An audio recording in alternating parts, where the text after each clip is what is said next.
मैं अपनी लाइफ बताते बताते ये बताने लग गई कि क्या क्या चाहिए पायलट वाइफ होने के लिए। यार इसलिए मुझे चाहिए पायलट वाइफ। भाई मेरे को नहीं चाहिए, मैं हूँ पायलट वाइफ। मैं number one requirement would. Hi guys, welcome back to my channel. This is Nandini and I am back with another video. And this video is about my life after marrying a pilot. This is purely my personal experience of last 7 years. This is from a perspective of a non-aviation person who had no idea how an aviation industry works, what kind of a life pilot lives, and everything that I experienced was after I got married. So, starting from the basics, pilots are assigned a base city. Base city is the place which holds higher degree of permanence, or in short, where a pilot arrives after completion of series of flights. So, first year of our marriage, we were in Bangalore, which is a happening city, 100 plus hours of flying and international layovers.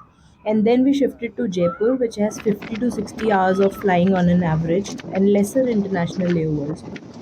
So a lot of pilot wives' life depend on the kind of base an airline company has assigned the pilot.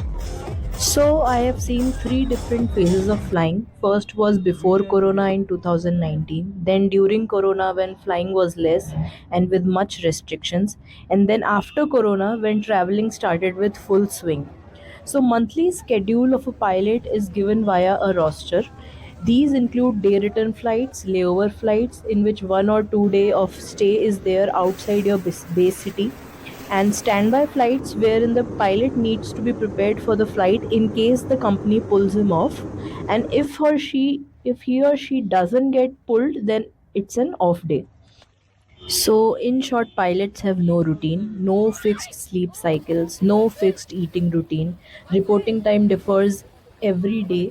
It can be 12 p.m., 2 p.m., 4 a.m., 5 p.m. It's basically random. सबसे बड़े point पे जो कि है SLT। मेरा जो bag था उसके अंदर मिनिमम 2 दिन के कपड़े रहते थे। मैं इतनी प्रो ट्रैवलर हो गई थी, मुझसे कई लोग ये पूछते हैं कि अब तो आपके मजे हो गए, अब तो आप फ्री में ट्रैवल कर रहे हो। फ्री में हम ट्रैवल नहीं कर रहे हैं। फॉर एग्जाम्पल, एडवांस बुकिंग के लिए जाते हो और आपको 4-5 हज़ार की टिकट मिलती है, तो हमारी टिकट होगी वो 1000 में भी और 1500 तक। मिनिमम टैक्सेस होते हैं, we have to pay that. Secondly, priority is always given to the person who is paying the full price. No doubt आपको बोर्डिंग पास दे देंगे जिसके अंदर सीट नहीं होगी। अपनी सिक्योरिटी चेक कर लोगे, जब आप बोर्डिंग गेट पे जाके खड़े रहोगे तो फिर वहाँ पे आपको वेट करना पड़ेगा बाकी सारे पैसेंजर्स के जाने का। अगर सीट्स अवेलेबल होती है तो जो ग्राउंड स्टाफ होता है वो आपको पहले से बोर्डिंग पास दे देता है। अगर सीट्स अवेलेबल नहीं होती तो कई बार ऐसा भी होता है कि आपको वापस से लौट के जाना पड़ेगा अपने घर, किसी और नेक्स्ट फ्लाइट का वेट करो। इसके अंदर जंप सीट्स भी अवेलेबल होती हैं। जंप सीट्स होते हैं जो वो फोल्डेबल सीट्स होती है, जो पीछे कैबिन क्रू के पास में होती है। You have to take the permission from the captain through email. 2019 में ये सिनेरियो बहुत डिफरेंट था, इतने सारे पैसेंजर्स एक साथ ट्रैवल नहीं करते थे तो सीट्स अवेलेबल हो जाती थी। लेकिन अब जब ट्रैवल इतना बढ़ गया फिर भी आपको एंड तक वेट करना पड़ता है, क्योंकि ये first come first serve basis के ऊपर होता है। जो international layover travel was the game changer for me, क्योंकि अब आपको ऐसे एडवांस में प्लानिंग नहीं करनी पड़ेगी। बहुत स्मूथली आप अपनी पैकिंग करो, आप उस फ्लाइट के अंदर SLT कराओ। इसके लिए आपको कंपनी को एडवांस में इन्फॉर्म करना पड़ता है that my wife will also be travelling with me, and जो होटल हमारा होगा तो वहाँ पे she will also accompany me. Layover allowance भी मिलता है ऑन इंटरनेशनल ट्रिप्स, वहीं रिसेप्शन पे मिल जाता है। एक एक हफ्ता आप अपने जैसे वेकेशन प्लान करते हो वैसे नहीं कर सकते, लेकिन I think this is a pretty good deal कि आप 2 दिन के अंदर एक इंटरनेशनल सिटी कवर कर रहे हो। We have been to Doha, Singapore, Malaysia, Thailand. अब आते हैं हम रियलिटी चेक। सिनेरियो देती हूँ।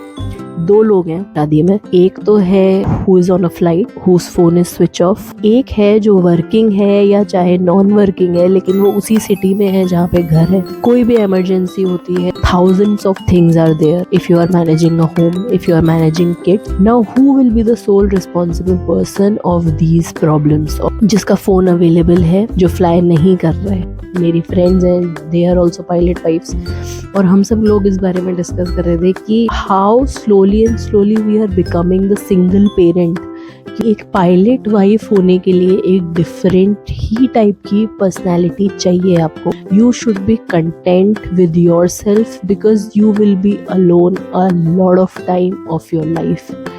You have to manage things alone. I never had a problem living alone.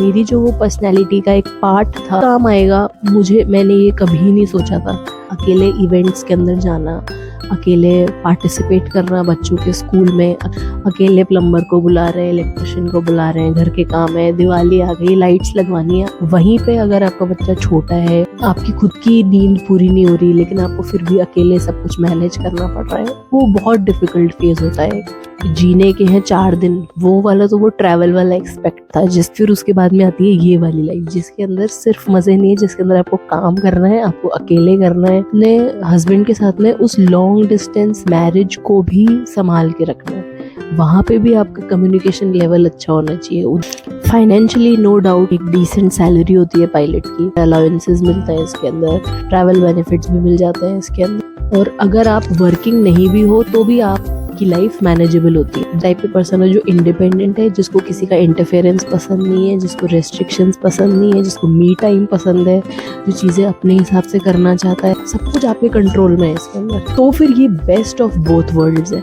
एक वर्ल्ड ऐसा जिसके अंदर आप बहुत मजे कर रहे हो, जहाँ पे आपको रूटीन की चिंता करने की जरूरत नहीं है। एक वो टाइम जिसके अंदर आपको एक पर्सनल स्पेस भी आपकी मिल जाती है, आप अपनी पर्सनल हॉबीज को परस्यू कर सकते हो। When the job is done, जब आप घर पे आ गए फिर कोई वर्कलोड नहीं है आपका। प्राइवेट नौकरियों में देखते हैं कि ऑफिस आवर्स खत्म हो गए तो आपको घर आके भी ईमेल्स आ रहे हैं, कॉल्स आ रहे हैं, अटेंड, बेसिकली घर आके भी काम कर रहे हो, आप मेंटली फ्री हो अपने काम से। इस फैक्टर का भी बहुत बड़ा असर पड़ता है आपकी लाइफ के ऊपर। अब मुझसे लोग पूछते हैं कि अगर किसी का हस्बैंड पायलट तो उन वाइफ्स को क्या काम करना चाहिए, क्योंकि 9 to 5 जॉब्स तो डिफिकल्ट हो जाएंगी, डिमांडिंग जॉब्स है। I think the best scenario here would be work from home type, freelancing type की जॉब, हॉबी ओरिएंटेड जॉब करते हो, पैशन ओरिएंटेड जॉब करते हो, वर्किंग आवर्स हैं वो सोली डिपेंडेंट है आपके ऊपर। अगर होम बेस्ड बिजनेस करते हो, इमरजेंसी सिचुएशंस में भी आप अवेलेबल हो सकते हो, मेंटली ऐसे शैटर्ड फील नहीं करोगे। थोड़ा सा कॉम्प्लीमेंट करेंगे एक पायलट की जॉब के साथ में। बहुत इम्पॉर्टेंट, आपको अपनी सोशल लाइफ अच्छी करनी पड़ेगी। अगर आप एक इंट्रोवर्ट पर्सन हो, आप और भी ज़्यादा लोनली फील करोगे। और आप आते जाते रहते हो बाहर, आपकी एक सोशल सर्किल है, आपके नेबर्स से बनती है, तो आपके लिए आसान हो जाएगा। इमरजेंसी टाइम पे लोग होंगे आपके पास, काम बहुत काम होता है भाई, जिसकी शादी हो गई है वो अथाह काम है, तो एक सोशल सर्कल होगा तो बेटर फील करोगे आप। तो रिस्क फैक्टर, इस प्रोफेशन का रिस्क फैक्टर कितना है, बहुत। अगर आप एंशियस पर्सन हो, दिमाग में कोई नेगेटिव थॉट्स ना आए, सब सही तो है, प्लेन तो उड़ रहा होगा ना, और लैंड तो हो गया होगा ना, टेक ऑफ तो हो गया होगा ना, नहीं, एक मेंटली स्टेबल दिमाग चाहिए आप। नो डाउट रिस्क फैक्टर हर प्रोफेशन में होता है, रिस्क फैक्टर कहाँ नहीं होता। आप घर पे बैठे हो, घर पे भी कुछ भी हो सकता है, लेकिन वो दिखती भी सी रिस्क है। मतलब ये बदनाम है इनफिडेलिटी के लिए। इन लोगों का उठना बैठना खूबसूरत औरतों के साथ में होता है, इनको 5 स्टार होटल्स की सुविधा मिलती है, इतना फ्री टाइम होता है लेओवर्स पे। आई थी प्रोफेशंस की जिसके अंदर सबसे नंबर 1 पे तो आईटी कंपनीज थी इनफिडेलिटी के नाम पे, दूसरे नंबर पे ये पायलट प्रोफेशन था। ये ट्रैवल से रिलेटेड जो भी प्रोफेशंस होते हैं, इनफिडेलिटी बहुत बड़ा एक फैक्टर होता है। अगर आप इन जनरल एक एंशियस पर्सन हो तो आप सर्वाइव नहीं कर पाओगे इसके अंदर। ट्रस्ट इश्यूज नहीं है अगर आप में। दूसरी बात, मुझे ऐसा लगता है कि इनफिडेलिटी का प्रोफेशन से कोई खास लिंक है नहीं, जिसको करनी होगी तो वो तो कैसे भी कर लेगा। एविएशन इंड्यूस्ड डिवोर्स syndrome, क्योंकि the divorce rates are really high in this profession because infidelity issues बहुत सारे होते हैं, कम्युनिकेशन गैप होता है, लॉन्ग डिस्टेंस होता है। शुरू में चकाचौंध की दुनिया लगती है, लेकिन फिर धीरे धीरे जब लाइफ एक्चुअल रियलिटी हिट करती है तो डिफ़िकल्ट हो जाती है सिचुएशंस। इन इश्यूज को हैंडल करना भी अपने आप में एक बहुत बड़ा गेम है जो आपको समझना पड़ेगा। मैंने विदाउट एक्सपेक्टेशंस आओ इस तरफ टेबल के, बेसिकली आपको एक बंजारन चाहिए। बेसिकली अगर आप एक पायलट हो तो आप एक बंजारन से शादी कर लो, जो झोला उठा के और चल दे कहीं पे, और जो कहीं पे भी नाचने लग जाए, और जो मज़े कर रही है, जो बच्चों को पढ़ा भी देती है, नहीं भी पढ़ाती है, और काम भी कर लेती है, नहीं भी करती जो घर संभाल भी लेती है और कभी कभी 15-15 दिन घर से बाहर भी रह लेती है। बेसिकली आपको एक रंगीली सी कोई, अगर आपको ये वीडियो पसंद आया तो please like share and subscribe my channel and thank you so much for watching my video guys. Bye.